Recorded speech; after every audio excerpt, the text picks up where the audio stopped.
What's going on, everybody? Welcome back to the Woodshed, and today we're doing a new video. We're seeing how old attack strategies hold up in today's current meta. Let's go ahead and get into it.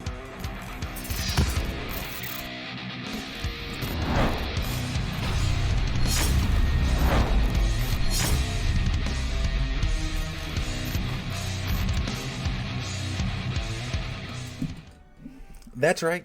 You heard me right. That was very long-winded, but today we're doing something a little bit different here, and something I've wanted to try for the past couple weeks now. What we're doing is we're taking old attack strategies from Town Hall 14 and Town Hall 15 from when they were maxed, so 2022, 2023, and we're going to spend 3 days attacking. We're going to spend the first day attacking true to style, to the original attacks, and to see how they would hold up, and then we're going to evolve it to like almost like a Town Hall 16 variation and into a modern day variation. So in true fashion of the original that this is going to be what we're running, and we're running default equipment because back in the day when this was a thing, Town Hall 15 was max, right? Early 2023. We didn't have different equipment yet, right? We didn't. So I'm running all default equipment. I'm going to show you guys my worst attack. I'm going to start with the worst so I can feel better about myself. I'm going to show you guys my best attack at the end, and then we're going to reconvene on the second day, tomorrow, as I'm recording this. We're going to make some small adjustments, right? We'll change some of the equipments. We'll leave out the minion prints. We'll change some equipment around a little bit, and we'll redo it, and you guys can see how it evolves. And then hopefully on day 3 we actually adjust this strategy to make it a modern day equivalent of what I called Skyward, which was my baby for the longest time. But let's go ahead, let's get some replays for you guys. All right, so this is attack number 1. Skyward was a pretty simple attack strategy. There was one really complex part to it, and the rest of it was pretty easy. It is a very Hydra-based attack, as you guys can tell, where we're just using dragons and dragon riders. I have a lava hound and a couple balloons. The balloons were Coco-loons. They were basically just to take one to the face. So your dragons and dragon riders did not. The lava hound was actually something used to tank to get your battle blimp close to the town hall. And then you would drop your invisibility, you drop both clones and a rage, and you would continue to drop invisibility spells there. For a lot of you old timers, you guys will know what I'm talking about. Now, in bases nowadays, where air defenses are typically scattered far apart but towards the outside, that's a hard thing to do nowadays. So I'm going to show you guys. This was my worst attack of the day. This was actually my first attack of the day, too, that I did on. So it makes sense, right? I was getting a little greedy, hoping. I dropped my lava hound up here. I dropped my battle blimp up there. Hindsight, terrible idea. There was not a world alive where I was going to get this battle blimp exactly where I wanted to. And then I run into immediately a face full of that monolith and a face full of a trap, and absolutely obliterates my blimp.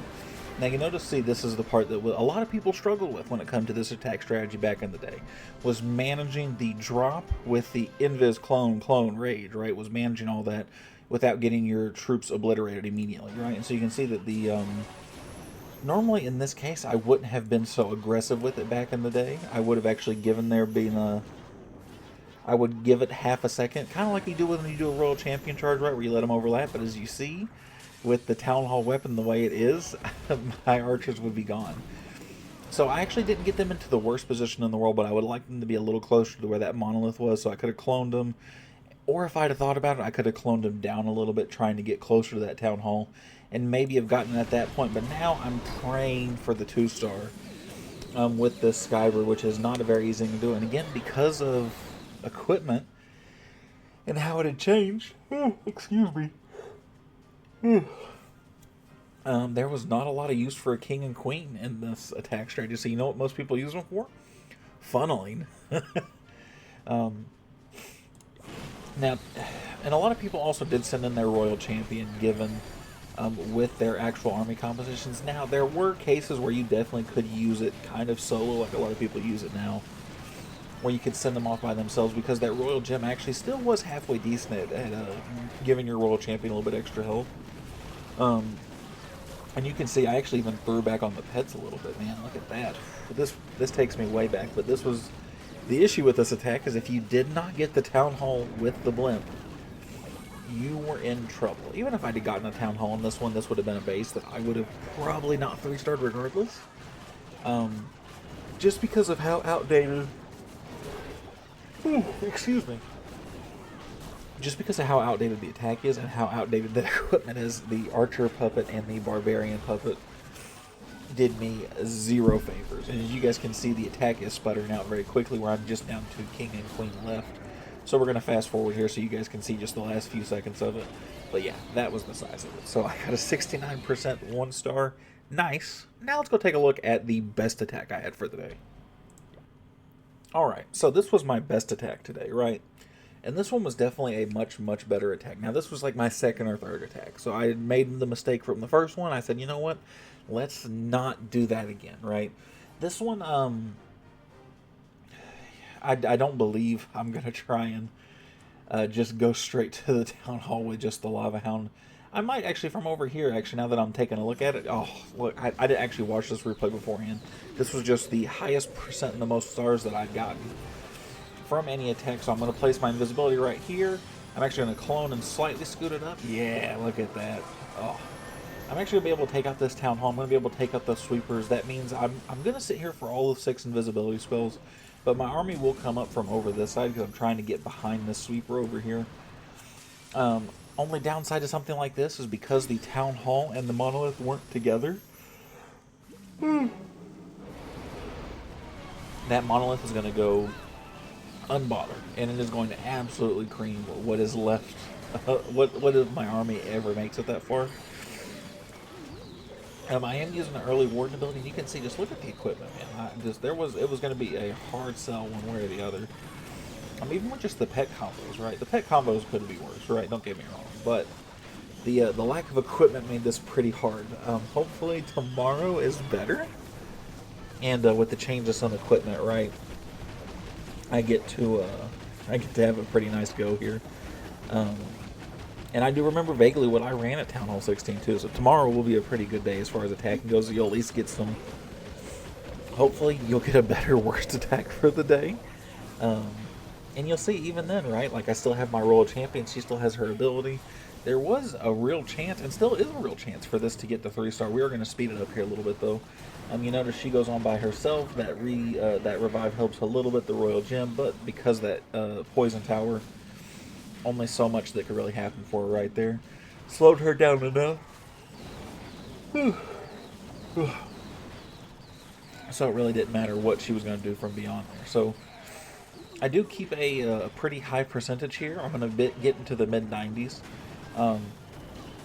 But same principle, right? This was going to be nothing absolutely outstanding to write home about. This still looks like one of those that I could have potentially gotten a 3-star on, but just wasn't able to get over that hump. Let's hope that tomorrow we have a little bit better success with that. So let's go ahead and cut to tomorrow's army composition and tomorrow's best and worst attacks.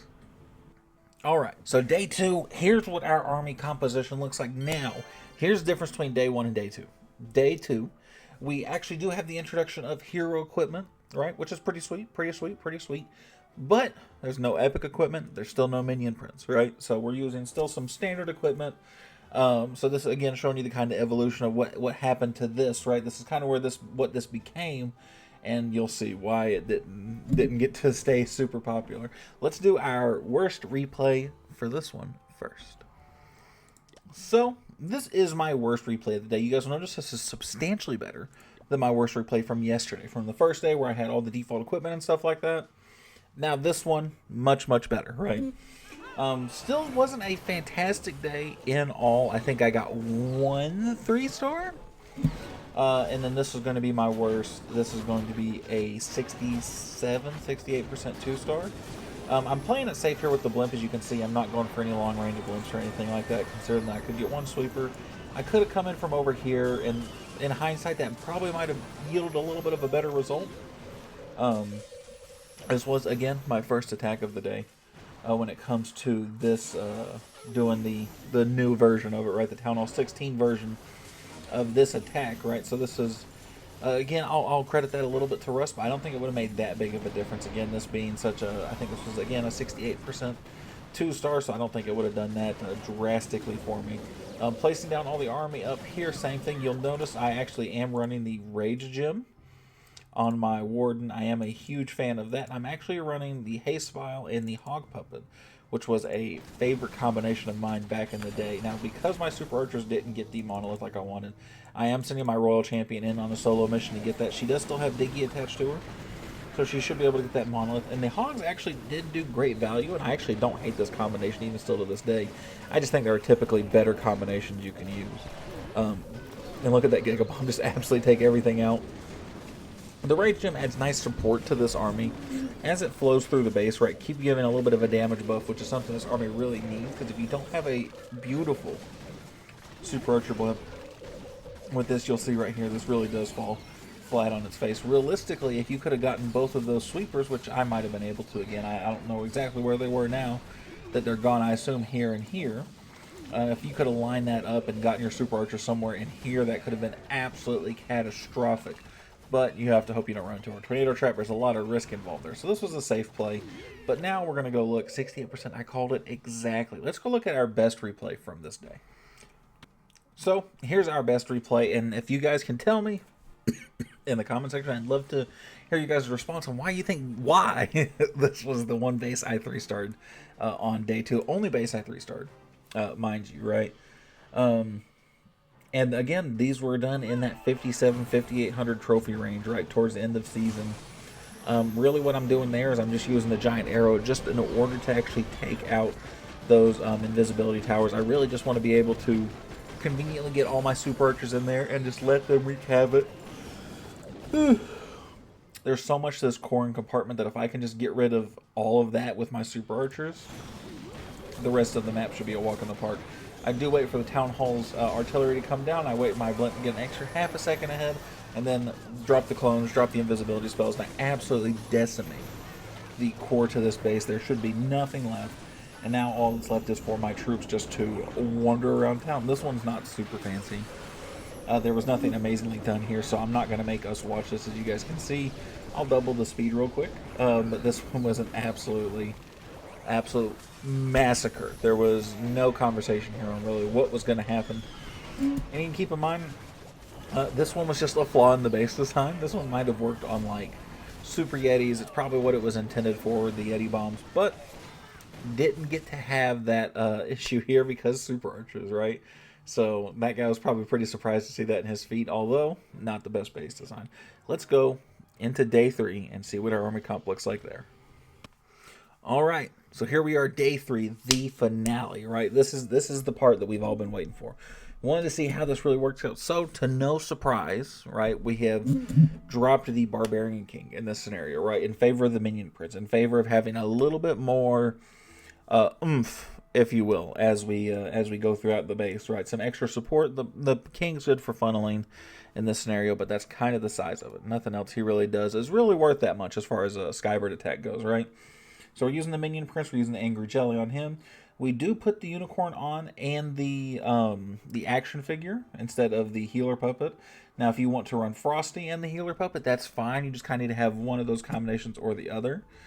Something to tank, something to heal. Frosty throws a little Ice Mite, something to tank for you, kind of.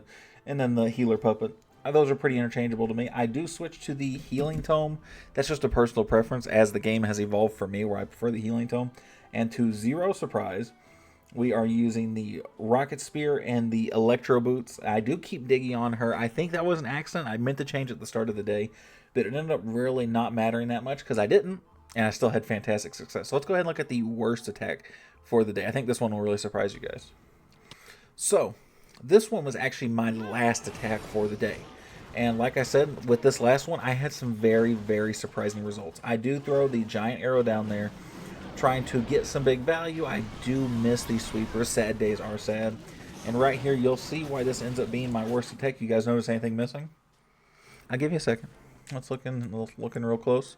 No Minion Prince. I do take forever and a day to drop the Minion Prince. I completely forgot about it. I got so focused on my Archer Blimp that I even forgot that it even existed.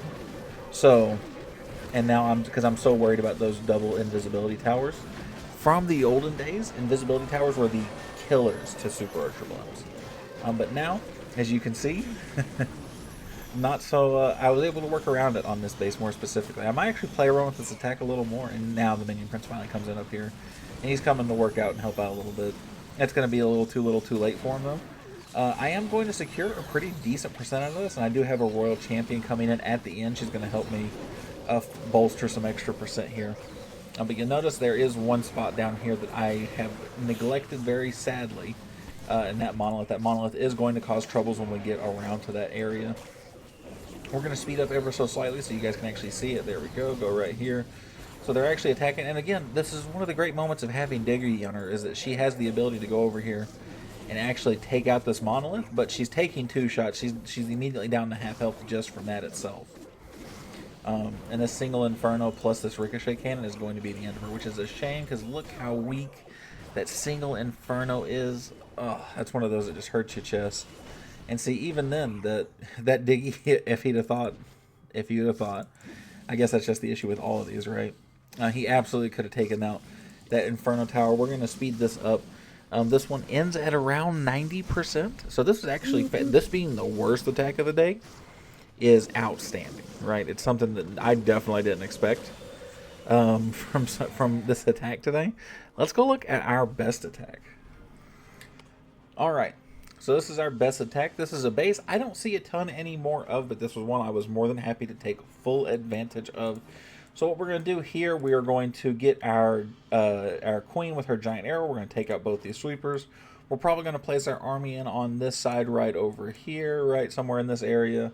And Eternal Tome the Blimp right here. Hopefully let that Giga Bomb go off before my Super Archers get there. So that way they don't all die to that Giga Bomb, because that actually does make that a little more complicated with how you space it. I was wrong. I placed it up on the side instead of on the bottom. It makes sense to me. I do that a lot where I try and tend to rotate to the left as much as possible when it comes to the attacks when I pick them out. And so you see I'm going to be very patient here again. I immediately get the monolith. And I wait to the very last second till that bomb's already gone. And I'm just going to collect huge value here, right? This is going to be absolutely insane, the amount that I'm going to get from this, and it's going to make total sense why this ends up being one of 7 3-stars I had today. When we go back, I will show you guys. I actually had a plus 309 day today using this attack. And look at this. I'm absolutely demolishing the base. And I swagged my Minion Prince ability more than once. I think just that added support that he has. Maybe, I don't know if it's that. I don't know if it's the equipment change. If it's the pets, right? Sneezy and Angry Jelly, right? I don't know, man. I don't know what the difference is, but I really enjoyed this. Let's take a second. Let's go take a look at what yesterday actually looked like. It is late at night for me, so I do apologize. New Legends League day had just started, but plus 309, these were all done with Skybrid, the 2025 version of it, I guess you can say.